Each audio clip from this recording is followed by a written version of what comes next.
Baik, terima kasih setia bersama kami di MHI.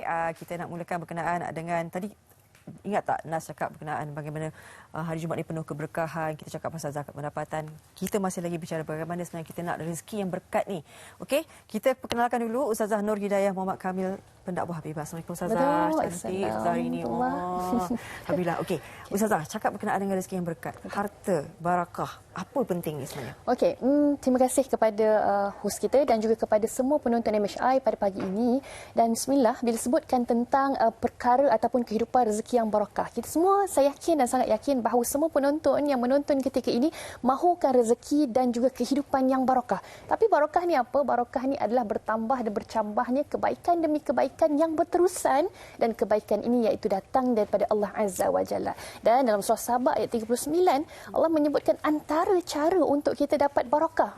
Kan, nak dapat barakah ni macam mana? Antaranya adalah wama aqfaqtum min syai' fahuwa yukhlifu. Allah sebutkan iaitu siapa yang mendermakan hartanya, maka Allah akan ganti dengan yang lebih baik lagi. Maka jom untuk kita dapatkan kehidupan yang barakah, rezeki yang barakah. Kalau tadi kita infak bersama dengan Kidaf, dan sekarang saya nak bersama-sama para penonton untuk kita infak dan wakaf bersama dalam pembangunan Masjid Saujana KLIA, insya-Allah, dengan yang kita memerlukan dana sebanyak 20 juta ringgit Malaysia. Kalau para penonton boleh saksikan di kaca TV ketika ini dan maklumat yang tertera juga, tuan-puan boleh dapat lihat dengan sangat jelas bahawa kita ketika ini perlu untuk membina sebuah masjid yang perlu disegerakan pembinaannya. Kerana apa? Yang pertamanya, kerana masjid yang terdekat jumlahnya kepadatan penduduk yang semakin bertambah tidak dapat menampung jumlah masyarakat yang semakin ramai. Maka insya-Allah masjid yang bakal dibina ini akan dapat mampu menampung sehingga jumlah 4,000 orang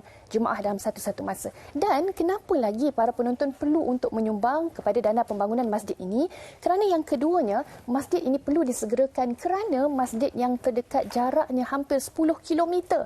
Subhanallah, yang bersamaan 20 hingga ke 30 minit jarak perjalanan. Bayangkan setiap kali jemaah ataupun orang-orang masyarakat terdekat ingin menunaikan solat Jumaat, solat fardu 5 waktu, mereka terpaksa menempuh keadaan ini setiap hari. Dan bayangkan kalau kita berada dalam situasi ini. Maka subhanallah, jom saya nak menyuruh kepada semuanya untuk kita dapat apa tadi? Rezeki, dan insya-Allah kehidupan yang barakah adalah dengan banyakkan kita menderma sedekah, infak, wakaf, dan khusus kepada pembangunan Masjid Saujana KLIA ini. Dan kalau kita sebutkan bagaimana pembangunan masjid ini juga akhirnya nanti akan beri kebaikan semula kepada masyarakat.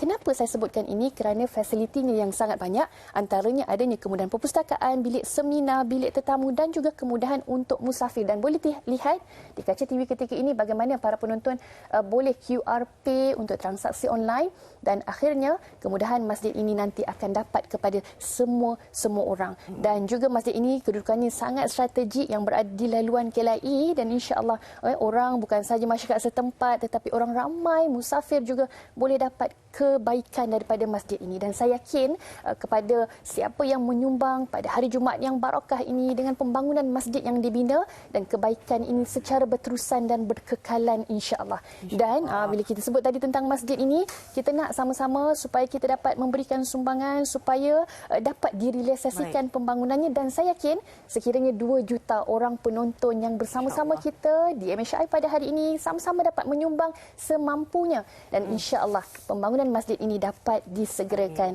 insya-Allah. Baik, terima kasih Ustazah Nur Hidayah Muhammad Kamil, pendakwah bebas. Dan ini kita nak sama-sama lah rakyat Malaysia bagaimana kita perlukan dana 20 juta ringgit untuk pembangunan Masjid Saujana KLIA Darul Ihsan. Terima kasih banyak Ustazah. Terima kasih. Okey, kita bersama dengan Nas. Nas, boleh teruskan apa pengisiannya di akhir rancangan ni?